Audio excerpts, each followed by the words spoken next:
السلام علیکم ویورس، امید ہے آپ خیریت سے ہوں گے۔ آج جو میں آپ کو اسٹوری سنا رہا ہوں اس کا عنوان ہے کفیل کی غلط فہمی۔ کفیل یعنی گھر کا جو سربراہ ہوتا ہے، بڑا، اس کی غلط فہمی کی اگزامپل آپ ایسے سمجھ سکتے ہیں جیسے عام طور پہ ایک بچہ رکشے میں بیٹھ کے ڈنڈا پکڑ لیتا ہے اور منہ سے آوازیں نکال رہا ہوتا ہے گھوں کر کے، جیسے رکشہ میں چلا رہا ہوں، یا اکثر گاڑی میں بیٹھ کے ایسے بچے حرکتیں کرتے ہوتے ہیں۔ کفیل کی بھی یہی غلط فہمی ہوتی ہے کہ میں یہ کروں گا، میں نہیں ہوں گا تو کیا ہوگا، میں نہیں ہوں گا تو یوں ہوگا۔ اور یہ غلط فہمی اس کی موت کے بعد ایسی ہوا ہوتی ہے کہ اگر وہ دیکھ سکتا ہوتا تو وہ دیکھتا کہ کچھ بھی نہیں ہوا، سب پہلے سے اچھا یا ویسا ہی چل رہا ہے، جس کے لیے وہ مارا جا رہا تھا، گھٹا جا رہا تھا اور اپنے آپ کو مارے جا رہا تھا۔ اس کی ایگزامپل میں دوں گا وجاہت صاحب کی سٹوری سے۔ سگریٹ کمپنی میں ملازم تھے، 3 بیٹے تھے، 2 بیٹیاں تھیں، بھرا کنبہ تھا۔ وہ جب ریٹائر ہوئے تو انہوں نے اپنی گریجویٹی فنڈ کو خوب آگ لگائی، عقیقے، سالگرہیں، گھر میں دعوتیں، اننیسیسری خوب پیسے اڑائے۔ بہت جلدی چیزیں ختم ہو گئیں۔ بیٹا ان کا ایک کام کرتا نہیں تھا، ایک کو مرگی کے دورے پڑتے تھے، وہ چھوٹی موٹی پرائیویٹ نوکری کرتا تھا، تنخواہ اتنی خاص نہیں تھی، اور ایک بیٹا ان کا رضاء الہی سے چند مہینوں بعد انتقال کر گیا، جس کے 2-3 بچے بھی تھے۔ اب سب کی پڑھائیاں، سب کے دیکھ بھال، سب کے خرچے ان کے اوپر آ پڑے۔ اب بڑے میاں کافی پریشان کہ کریں تو کیا کریں، اور انہوں نے بہت ایفرٹ بھی کری اور بہت محنت کی، پرائیویٹ کام کیے، پلمبرنگ کا شروع کیا۔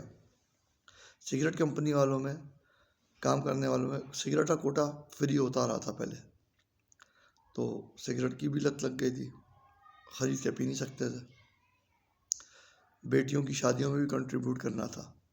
مختصر یہ زندگی کی جنگ لڑتے لڑتے لڑتے بیچارے اس دنیا سے رحلت فرما کر نکل لیے۔ اب جب وہ گئے تو جس گھر میں وہ رہتے تھے اس گھر کو بیچا گیا۔ جب گھر کو بیچا، ایک بیٹے نے چھوٹا موٹا کاروبار ڈال لیا، بیٹیوں نے اپنے حصے لے لیے، اماں بیٹے کے ساتھ دیکھے کرائے کے مکان میں رہ لی، سب اپنی اپنی جگہ سیٹلڈ ہو گئے۔ مگر 3-4 سال یا شاید اس سے بھی زیادہ بڑے میاں نے جو جہنم کاٹی وہ مائنڈ بلوئنگ تھا۔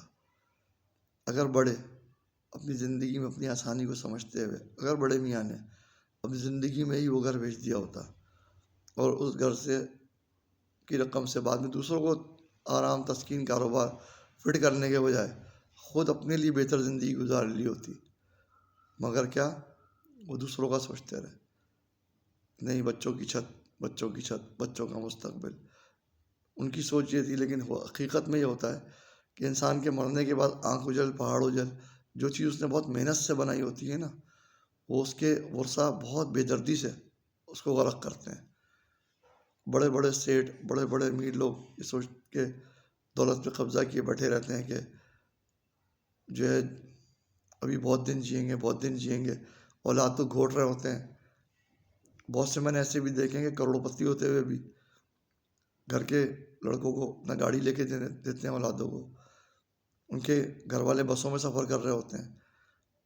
اب نسل میں ایسا نہیں ہے، لیکن پرانے ایجڈ لوگوں میں ایسا بہت تھا۔